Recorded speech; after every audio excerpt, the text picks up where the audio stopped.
Hello and welcome back, or welcome. I am Book Lover Lorna, and today I will be sharing with you all of the books that I read in February. Now, quick PSA, I'm no longer doing 2 videos a week. I'm just going to drop down to the one on the Sunday because, you know, life's busy, even like in a pandemic.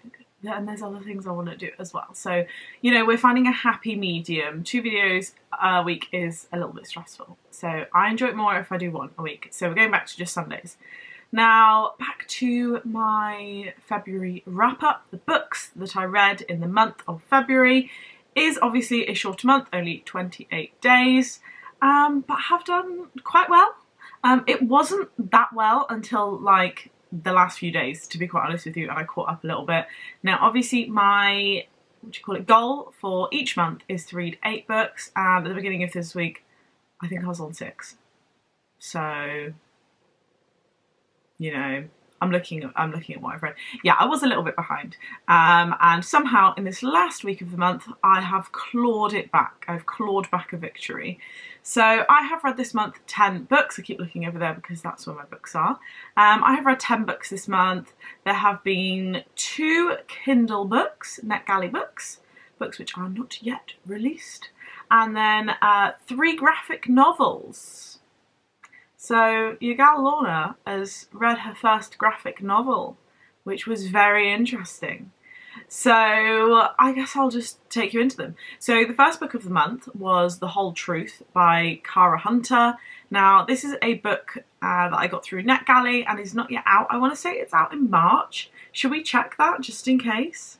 Should probably check these things before I start the video, but 18th of March it comes out. Now this is part of the Adam Foley book series, and I'm not gonna lie to you, never heard of it. Never heard of Cara Hunter. Never read, obviously, one of her books, and I haven't read any in the series.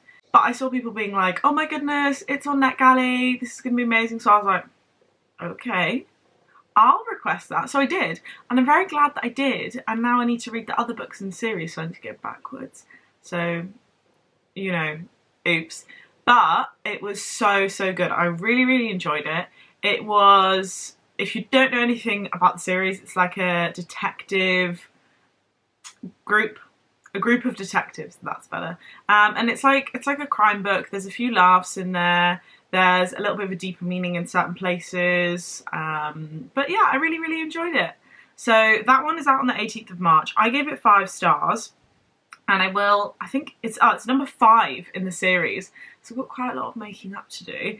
And I honestly didn't know that there was one before that. But I don't think that it really hindered my experience of it. I think I would have understood more about the characters and their past and stuff like that. But everything was like glazed over recap wise, you know, enough for me to understand what had happened in previous books, kind of. Obviously I couldn't tell you what happened in previous books, but I could kind of get a gist of some parts of the stories from what was said in the book. The Whole Truth was definitely one of those where you can tell that the author, Cara Hunter, went into so much detail in like planning. You can literally picture, you know, Post-its all over an entire wall. Ow, my shoulders hurt from working out yesterday.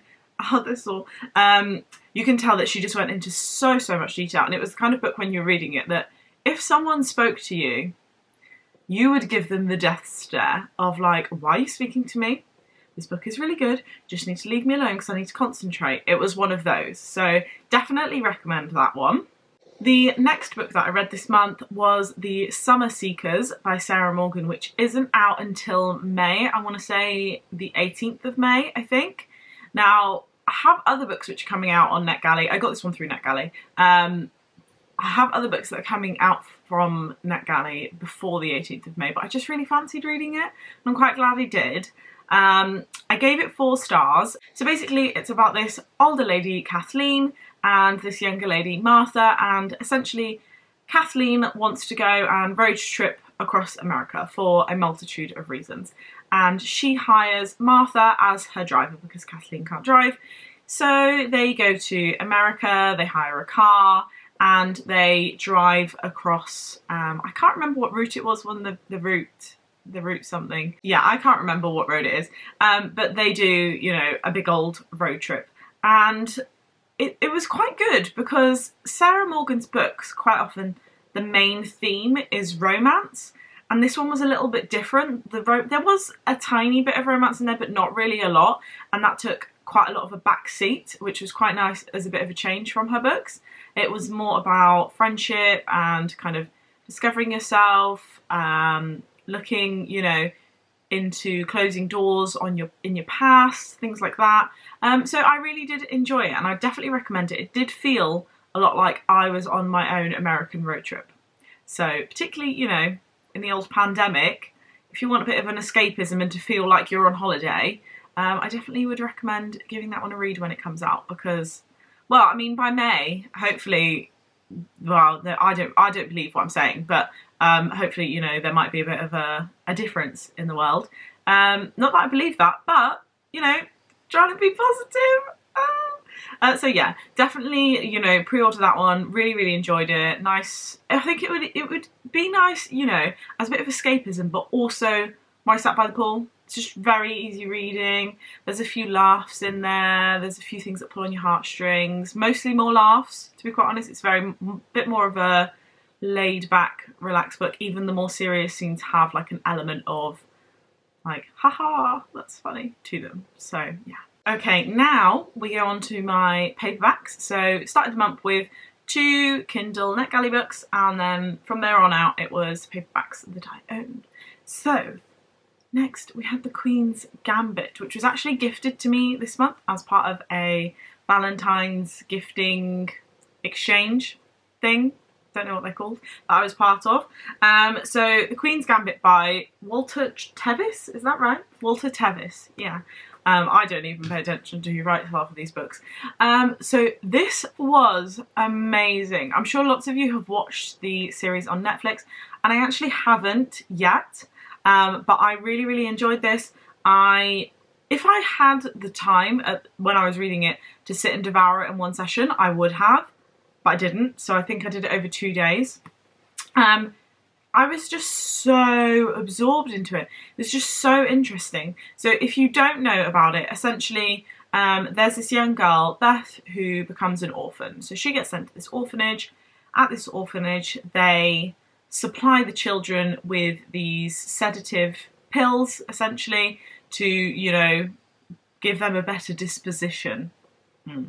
And she essentially, through, you know, a multitude of things, ends up learning to play chess with the caretaker. And it's essentially, I mean, you can tell by the cover, you know, she goes on to become a chess player, and it's about her life, and it's very, very interesting. This has now become one of the books that I'm going to reread. It's, you know, gone into the top 10 kind of thing. I really did enjoy it that much. It was captivating.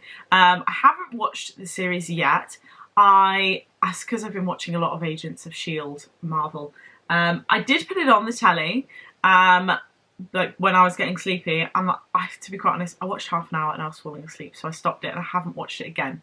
So the first half an hour of the first episode didn't captivate me like the book did, but I have read that like a couple of people were like, oh, you know, watch the first 2 and then you're in. I don't think there's that many episodes, but yeah, kind of looking forward to seeing. I'm not so much interested in the earlier years. They're a bit grim, like it's a bit like dark. But the later years, you know, I feel like that's going to be the better years of the Netflix series adaptation. So yeah, really enjoyed that one. 5 stars. You know, probably best book of the month. Yeah, probably my best book of the month. Best read of the month. The next book, some of you might be a little bit upset with me about, and I can't help it, we all have different opinions. I read next Daisy Jones and the Six by Taylor Jenkins Reid, and I didn't like it. This is one of those that is so highly rated. If you go on Goodreads, it's like an average, is it an average of like 4.5 or something like that? 4.3, it's very high, it's above 4 for its average. And I just didn't like it. It wasn't a match for me. So basically, if you haven't read the book, it's you know when you watch on TV, like interviews, so say for example, pretend you're the cameraman, there's a director behind there, you're asking me questions, and it's essentially about this band. So I'm a member of the band, and you're asking me, oh, do you remember about the summer of 1999? And I'll be like, well, there was a lot of, I don't even know, I don't know how to be in a band. There's a lot of, I don't know, mischief that went on in the summer of 1999. And then I'd go to like expand on that. And it's basically transcripts from those interviews. That's the whole thing. There is no like written prose or anything like that. It's just transcript, like things. I don't even know. And that wasn't for me. Wasn't for me. I found it really dull. First 100 pages, I was like, this is hard going. It just felt, I think because there was no kind of descriptive part of it, it felt really lifeless. I actually think, weirdly, if this was made into like a Netflix series or, you know, documentary style type thing, I would actually really enjoy it because there would be emotion and everything behind the voices.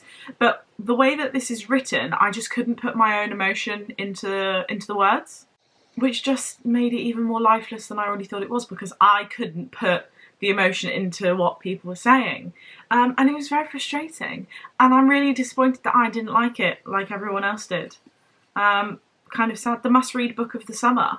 Well, maybe I read it because I read it in winter. Maybe that's why I didn't like it. But yeah, wasn't for me. I can kind of see where people's appreciation for it comes from. Like, I think it was just my lack of imagination, maybe, that couldn't put in, you know, those emotions. But if you have the ability to do that, you know, to add your own parts to the storyline, then maybe you'd enjoy it a little bit more. Maybe that's why a lot of people give it 4 and 5 stars, but not me. So yeah, once I got over that like 100-page bit of being like, this is awful, I felt like I had to finish it, but it was still really hard. I did find it just dull and lifeless, essentially. So sorry to everyone who, no, actually I'm not sorry, but to everyone who did like this book, we can't all like the same things, else life would be boring. I'm kidding. Yeah, we've all got to have different opinions, and this one was not for me. So, you know, that one's going to be unhauled at some point. It's coming off the shelves. Next, in the month of February, I read The Gilded Ones by Namina Fauna. I'm not sure, actually, if you say her name like Namina or Namina. In my kind of accent, I would say it Namina, but I have a feeling it might be Namina. I'm not sure, sorry. The Gilded Ones was one that came out this month, and should we just take a moment? I am going to be doing a review video on this, so I'm not going to say too much in this thing.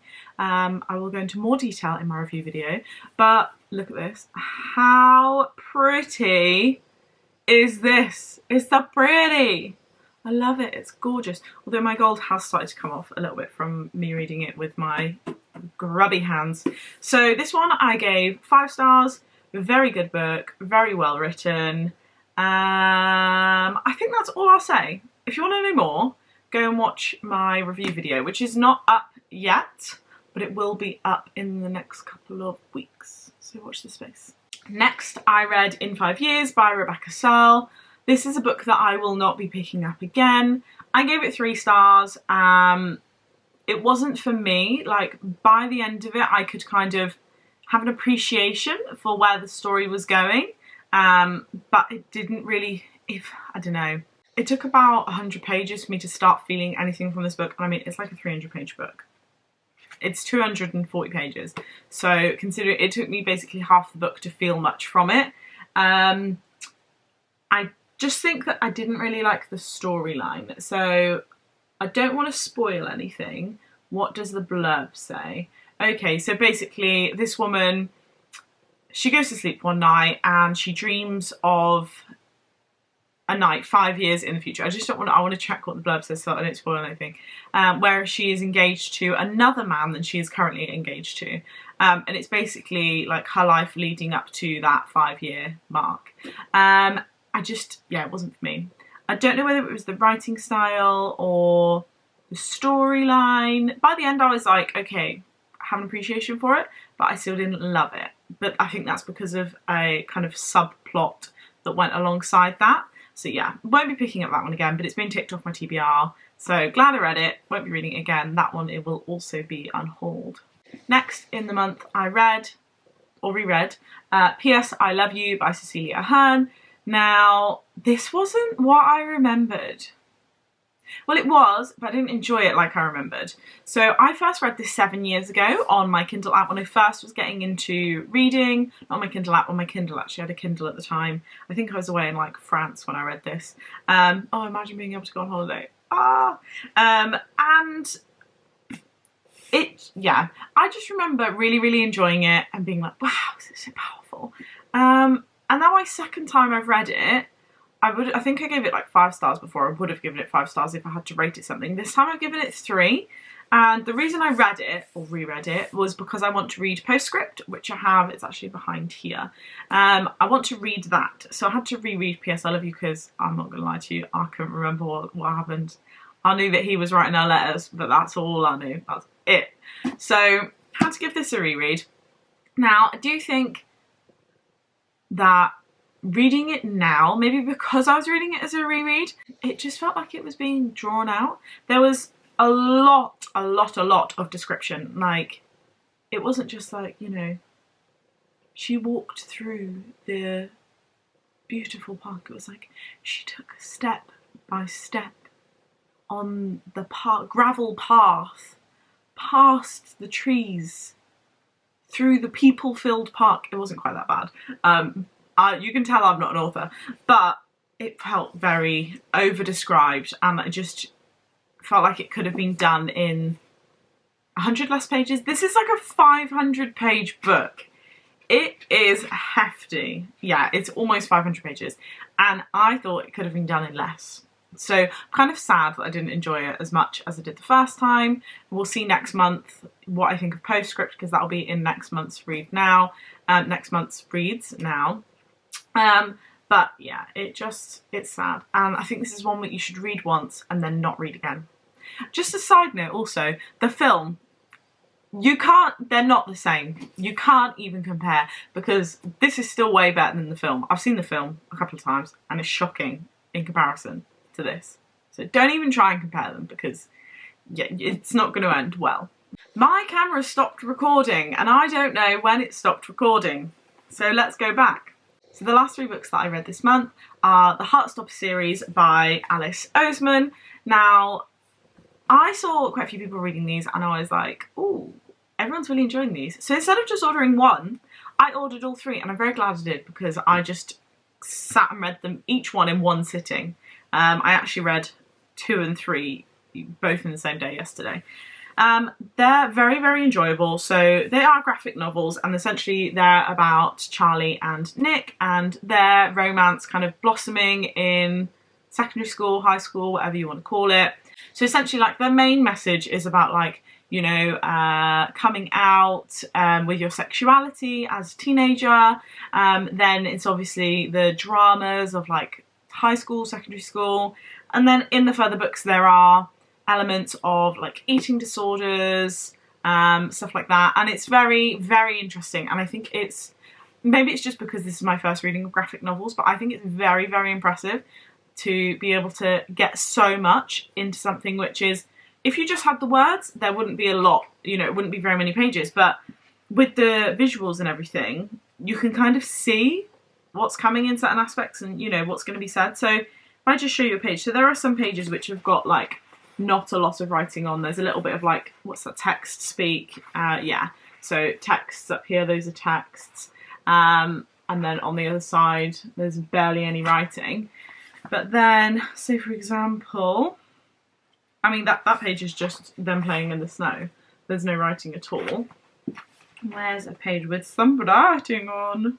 I mean, there are things like this. There are scenes where there's like, they're all speech bubbles, you see, down around here, to kind of describe what's going on and what they would be saying to each other. I can't find one see, and then there's some which have got quite, that's a page which I would say is quite a bit of writing. So we've got. So they don't take very long to read, and I think each one I read in under an hour. Some like, first one like 40 minutes, the third one's quite big. I think that one took me an hour. But yeah, I super duper loved them. So yeah, that was volume 1, and then volume 2 goes into their relationship a little bit more, and then volume 3 is like this trip to Paris, which is really cute. I think that's possibly my favourite cover one. I think the yellow's really cute.